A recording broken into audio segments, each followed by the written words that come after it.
সব মামলা থেকে নিজের নাম প্রত্যাহার চেয়ে আইন মন্ত্রণালয়ে আবেদন করেছেন সেনাবাহিনী থেকে চাকরিচ্যুত মেজর সৈয়দ জিয়াউল হক। তবে আবেদনে সরকার পদক্ষেপ না নিলে আইনি লড়াইয়ে যাবেন তিনি, জানান তার আইনজীবী। দীর্ঘ 14 বছর পর হদিস মিলছে সেনাবাহিনী থেকে বরখাস্ত মেজর জিয়াউল হকের। দীপন, অভিজিৎ, জুলাস হত্যাসহ 7টি মামলার আসামি তিনি। 3টি মামলায় ফাঁসির দণ্ড ঝুলছে তার মাথায়। পুলিশের খাতায় তিনি মোস্ট ওয়ান্টেড জঙ্গি। কখনো জেএমবি, কখনো আইএস, কখনো আবার আল কায়দার সদস্য হিসেবে পরিচিতি ছিল তার। এমনকি জিয়াকে ধরতে 20 লাখ টাকা পুরস্কারও ঘোষণা করেছিলেন তৎকালীন আইজিপি।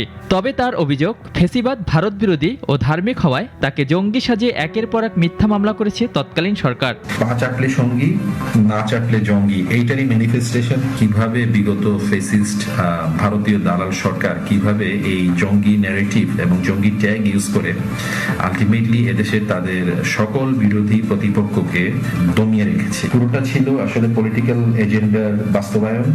এই ঘটনাগুলোকে পলিটিক্যালি ইউজ করা হয়েছে, আমাকে ফাঁসানো হয়েছে। চার্জশিটগুলো জোর করে জবানবন্দি নিয়ে লোকজনের কাছে বাধ্য করে আমার নাম অ্যাড করানো হয়েছে। রাজনৈতিক পট পরিবর্তনে হদিস মিলে আত্মগোপনে থাকা মেজর জিয়াউল হকের গেল 29 ডিসেম্বর নিজের নামে হওয়া মামলা প্রত্যাহার চেয়ে আইন ও স্বরাষ্ট্র মন্ত্রণালয়ে আবেদন করেন তিনি। 2টি আবেদন করেছেন। একটি আবেদন করেছেন আইন উপদেষ্টা এবং ঢাকার ডিসি বরাবর তার এই পলিটিক্যাল মোটিভেটেড মামলাগুলো প্রত্যাহার করার জন্য। আরেকটি আবেদন করেছে স্বরাষ্ট্র উপদেষ্টা এবং আইজিপি বরাবর। তবে এসব মামলা প্রত্যাহারের আবেদনে সরকার পদক্ষেপ না নিলে আইনি লড়াই করবেন মেজর জিয়াউল হক, জানান তার আইনজীবী।